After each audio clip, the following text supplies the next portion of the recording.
প্রাচীন রোমে মানুষেরা সময়ের থেকে অনেকটা বেশি এগিয়ে ছিল। তারা স্কিনের বিভিন্ন সমস্যার সমাধান খুঁজে পেয়েছিল প্রকৃতির মধ্যে থেকে। ব্রণ এমন একটা সমস্যা যে সেই প্রাচীন কাল থেকে কিন্তু মানুষের চোখের ঘুম কেড়ে নিয়েছিল। আর রোমানরা সেই সময় থাইম, বেসিল, রোজমেরি বিভিন্ন রকম অ্যান্টিব্যাকটেরিয়াল প্রপার্টির ওপর কিন্তু নির্ভর করত। আর এইসব ভেষজ জিনিস কিন্তু আজকের দিনে আমরা কিন্তু বেশ পরিচিত। হ্যাঁ, ঠিকই ধরেছ। আজকে কিন্তু আমি কথা বলবো ব্রণ সমস্যা এবং তার প্রতিকার নিয়ে, এবং ব্রণ থেকে যা যা অসুবিধা হয় সেই সব গল্প করব। আর মাঝে মাঝেই থাকবে কিন্তু ব্রণ নিয়ে নানা অজানা কথা। আর যারা যারা ব্রণ সমস্যাতে ভুগছো তাদেরকে বলবো যে ব্রণ সমাধানটা কি করে তোমরা পাবে সেটা জানার জন্য কিন্তু পুরো ভিডিওটা দেখতে হবে। প্রাচীন আয়ুর্বেদ যে কতটা বেশি উন্নত ছিল সেটা জানতে গেলে কিন্তু আমাদের অবশ্যই চোখ রাখতে হবে ঋষি সুশ্রুত সংহিতার উপর। ব্রণর হাত থেকে ভারতীয়রা বাঁচতে সাধারণতভাবে নিম, তুলসী, হলুদ এগুলোর উপর কিন্তু নির্ভর করত। আমরা সবাই জানি যে নিমের মধ্যে রয়েছে অ্যান্টিব্যাকটেরিয়াল প্রপার্টি, তাই আমরা কিন্তু কম বেশি সবাই কিন্তু নিম ইউজ করে থাকি ফার্স্টে ব্রণ হলে। সেই মা ঠাকুমাদের আমল থেকে দেখো, যদি কিছু হয় ব্রণ তাহলে ফার্স্টে বলে দেবে যে একটু নিমের জল করে লাগিয়ে ফেলো, বা একটা নিম পেস্ট করে মুখে লাগিয়ে ফেলো। এটা আমি তো লাগিয়েছি, আমার মনে হয় তোমরা যারা শুনছো তাদের মধ্যে অনেকেই কিন্তু নিম ব্যবহার করোনি, এরকম কিন্তু সংখ্যা কমই আছে। আবার হলুদের রয়েছে অ্যান্টি ইনফ্লেমেটরি প্রপার্টি, যা মুখের ব্রণ কমাতে কিন্তু ভীষণভাবে সাহায্য করে। যাদের ধরো র্যাশ আছে, অ্যালার্জি আছে, তাদের জন্য কিন্তু হলুদ ভীষণভাবে ভালো। হলুদের অবশ্য অনেকগুলো গুণ আছে, যেমন ধরো সর্দি কাশিতে যেমন কাজে লাগে, কাটা ছেঁড়াতে কাজে লাগে, পা মুচকে গেলে হলুদ দেওয়া যেতে পারে। আবার পশু পাখির জন্য কিন্তু হলুদ ভীষণ ভালো। বাড়িতে পাখি বা অন্য পশু থাকলেও তাদের যখন কোনো কেটে ছড়ে যায়, তাদের অসুখ বিসুখ হয়, বা তাদের গায়ে যখন পোকা হয়, বিভিন্ন কারণে কিন্তু হলুদ জল দিয়ে স্নান করানো হয়। আবার হলুদের মধ্যে এমন কিছু প্রপার্টি আছে যেটা গায়ের রং পরিষ্কার করতে, ভালো করতে কিন্তু সাহায্য করে। সেক্ষেত্রে হলুদ আমাদের কিন্তু অনেকগুলো কাজে লাগে। তার মানে বুঝতেই পারছো, ব্রণ হলো একটা এমন সমস্যা নারী, পুরুষ, শিশু সবার ক্ষেত্রেই হতে পারে। ব্রণর সমস্যাতে ভোগেনি এমন মানুষের সংখ্যা কিন্তু সত্যিই খুব কম আছে। যার যার ব্রণ হয়নি তারা কিন্তু অবশ্যই আমাকে কমেন্ট করে জানাবে। আর যারা যারা ব্রণর সমস্যাতে ভুগেছো বা এখন ভুগছো তারা কিন্তু অবশ্যই সেটাও আমাকে কমেন্ট করে জানাবে। ব্রণ গিয়েও যেতে চায় না। ব্রণ মনে হয় কোনো একটা ট্রিটমেন্ট করা হলো, ব্রণটা চলে গেল, গিয়ে দেখা যায় যে 7 দিন, 10 দিন বা 1 মাস পরে আবার ব্রণ ফিরে এলো।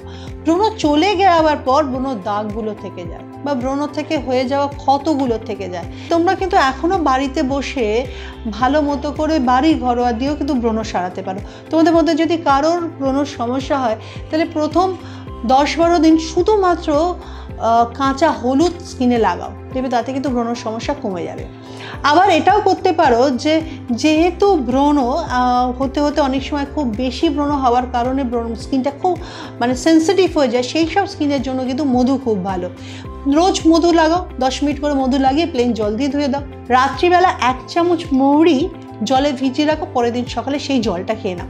তোমরা দেখবে যে তাতেও কিন্তু তোমাদের ব্রণর সমস্যাগুলো কমছে। আমি আরেকটা সাজেশন দেবো, ব্রণ হলে একটা অবশ্যই জিনিস দরকার, সেটা হচ্ছে যে দিনে 2 বেলা খুব ভালো করে স্কিন পরিষ্কার করা দরকার। এই পরিষ্কারের ওপর নির্ভর করে ব্রণটা আর ফিরে আসবে কি আসবে না। সপ্তাহে অন্তত 3 দিন স্ক্রাবিং করা দরকার। সেকেন্ড আর একটা জিনিস ভীষণভাবে দরকার, সেটা হচ্ছে সানস্ক্রিন। কারণ সানস্ক্রিন যদি আমরা না ইউজ করে বেরোই, যাদের বিশেষত ব্রণ রয়েছে, ডাইরেক্ট সানলাইটটা আসার কারণে কিন্তু এখানেও কিন্তু ব্রণ হওয়ার সম্ভাবনাটা থেকেই থাকে। আর যারা ভাবছো যে এত কিছু করার থেকে হাতে যদি একটা ন্যাচারাল জিনিসের প্রোডাক্ট যদি হাতে পেতাম তাহলে সেটাকে ব্যবহার করে ব্রণ থেকে মুক্তি পেতাম, তাদের জন্য কিন্তু রয়েছে কেয়াশেরস অ্যারোমা থেরাপি। কেয়াশেরস অ্যারোমা থেরাপির মধ্যে কয়েকটা জিনিস রয়েছে। যেমন প্রত্যেকদিন এই যে বলছিলাম না, মুখটা ভীষণভাবে পরিষ্কার করা দরকার, সেক্ষেত্রে নিম আমাদের যে ফ্রেশ ওয়াশটা রয়েছে যার মধ্যে থাইম রয়েছে, তো নিম ফ্রেশ ওয়াশ দিয়ে দিনে 2 বেলা স্কিন পরিষ্কার করবে। এবার আসি ট্রিটমেন্টের কথা। সাধারণত অয়েলি স্কিন, ভীষণ সেন্সিটিভ স্কিনেই তো ব্রণ হয়, সেক্ষেত্রে স্কিনের পিএইচ ব্যালেন্সকে নর্মালে রাখতে হবে। আর এই নর্মাল রাখার জন্য নিম ওয়াটার দিনে 2 বেলা ইউজ করতে হবে, সকালে একবার আর রাতে একবার। এটা যদি করো তাহলে ব্রণটা কম থাকবে বা হবে না। কিন্তু যাদের প্রচণ্ড ব্রণ হচ্ছে তাদের জন্য কিন্তু ট্রিটমেন্টটা আরেকটু বেশি করতে হবে। সেটা হচ্ছে প্রত্যেক দিন রাত্রে এবং সকালে লাগাতে হবে ক্লিয়ার অ্যান্ড ক্লিন। সকালে একবার, রাত্রে একবার। আর মুখটা যদি ভীষণভাবে অয়েলি থাকে, সেন্সিটিভ থাকে, বা ব্রণ দাগগুলো কীরকম যেন স্কিনের মধ্যে বসে রয়েছে, তাদের জন্য কিন্তু রয়েছে ক্লিয়ার অফ প্যাক। এই ক্লিয়ার অফ প্যাকটা ইউজ করতে হবে সপ্তাহে 3 দিন। তার মানে বুঝতে পারছো তো, যাদের অয়েলি স্কিন বা সেন্সিটিভ স্কিন বা যাদের স্কিনটা ধরো সবসময় র্যাশ থাকে, তাদের জন্য 3টে জিনিস। একটা হচ্ছে স্কিন পরিষ্কার করা, স্ক্রাবিং করা আর টোনিং করা। পরিষ্কারের জন্য থাকছে নিম ফ্রেশ ওয়াশ, আর টোনারের মধ্যে থাকছে নিম টোনার। হয়ে গেল। এবার যাদের ব্রণ আছে তাদের জন্য হচ্ছে 2টো প্রোডাক্ট, সেটা হচ্ছে ক্লিয়ার অ্যান্ড ক্লিন আর ক্লিয়ার অফ। এইবার তোমাদের সমস্যাটা যেরকম রয়েছে ঠিক সেইভাবে তোমরা প্রোডাক্টটা নির্বাচন করো এবং তারপর লাগাতে শুরু করে দাও। আর আশা করি যে 5-7 দিন 10 দিনের মধ্যেই কিন্তু তোমরা বুঝতে পারবে যে প্রোডাক্টটা কাজ করছে, তোমার মুখ থেকে আস্তে আস্তে ব্রণটা চলে যাচ্ছে। কিন্তু এই যে বলেছিলাম, ব্রণ বারবার ফিরে আসার টেন্ডেন্সি থাকে, তাই এই প্রোডাক্টগুলো বেশ কিছুটা দিন ইউজ করতে হবে। যারা যারা ইউজ করবে তারা অবশ্যই জানবে যে কতটা তোমাদের স্কিন থেকে ব্রণ গেল, কতটা ভালো হলে, কতটা সুন্দর হয়ে উঠলে। আজকে ভিডিওটা এখানেই শেষ করতে হবে। যাওয়ার আগে 2-3টে কথা মনে করিয়ে দিই।